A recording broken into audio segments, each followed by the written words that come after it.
6 o'clock hour of the Sunrise Show on a Thursday morning. It is also Halloween. I'm going to spring something on you real quick. Got to be quick. One word. In the next 10 years, will Portland have a baseball team? Yes or no? No. Wow. No. No. Yes. No. All right, there you go. I'm going to say, I'm not sure. That was a quiz for you guys. But that is a big story. We're covering that and a whole lot of other headlines, putting you guys on the spot, and I'm going to step off it. But Rod, the spotlight is now yours. We can want one. Not fair. Here we go. That's not fair. All right, guess what? Yes or no? 1, 2. No, we won't. All right, well, I will keep the optimism for this city then.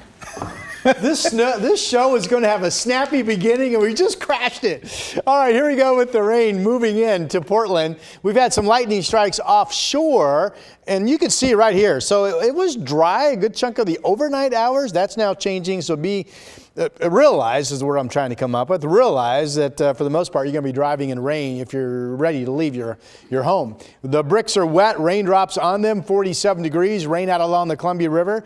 This is a showery morning to rainy morning that just becomes nothing but steady rain later today and this evening. I have temperatures in the low 50s.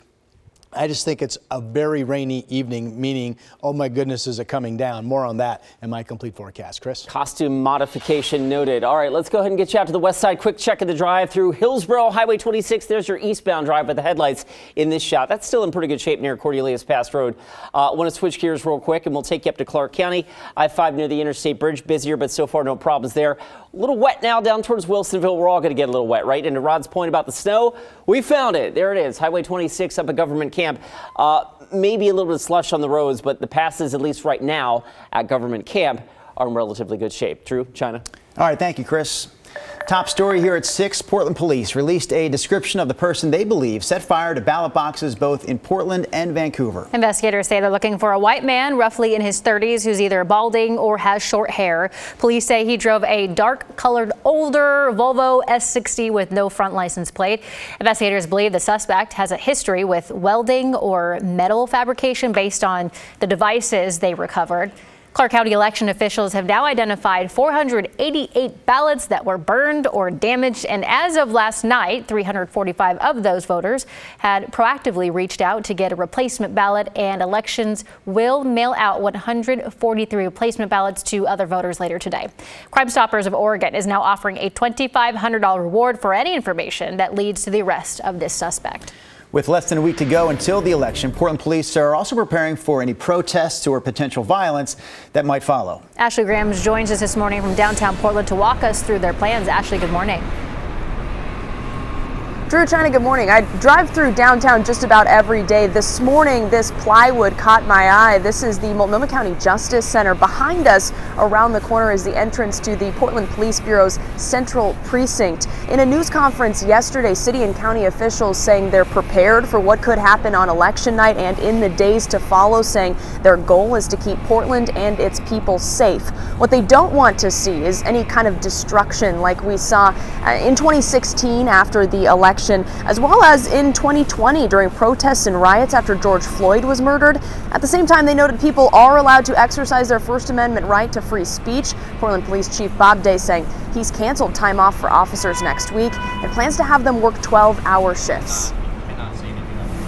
Because we're going to have everybody working. There's going to be lots and lots of police visibility. And my direction has been that we will be out in the community. We have zero tolerance for instigators who exploit legitimate, peaceful protests to violate federal law through violence or other criminal activity.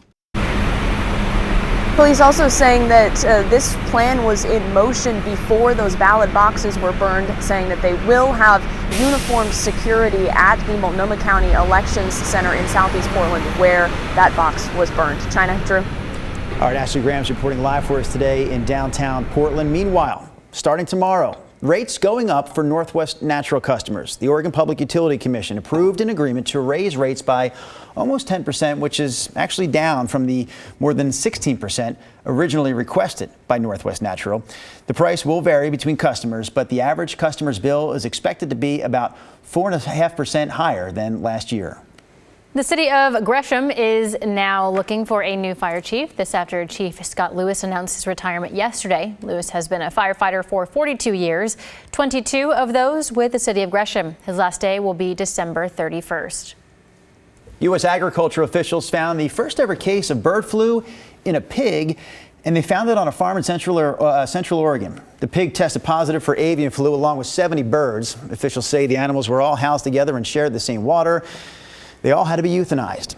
The Crook County farm where they lived is not commercial, though, so the animals were not part of the public food supply. Bird flu has been confirmed in dairy cattle in 14 states, including California and Idaho. The Department of Environmental Quality has some new rules that could lead to fewer algae blooms in part of the Willamette River through Portland. So Ross Island Sand and Gravel operates in the Ross Island Lagoon, where harmful algae blooms tend to pop up in the summer. Well, the city is now requiring the company to do biweekly tests. And if test scores are bad enough, the company will have to take steps to contain the bloom and skim it from the river. On those hottest days when the water's warm, stagnant, and green, and we're told not to swim, Ross Island is going to have to respond and abate that so that the Willamette gets cleaned up in terms of algal blooms faster and we can all get back and enjoy the water. These rules are a settlement stemming from a lawsuit from a Northwest Environmental Defense Center. Yesterday, a 6.0 earthquake hit off the central Oregon coast about 175 miles offshore. So it is the third strongest earthquake reported off the coast in the past decade. A few people said they could feel the shaking, but there were no reports of damage. Did you feel the shaking, Rod?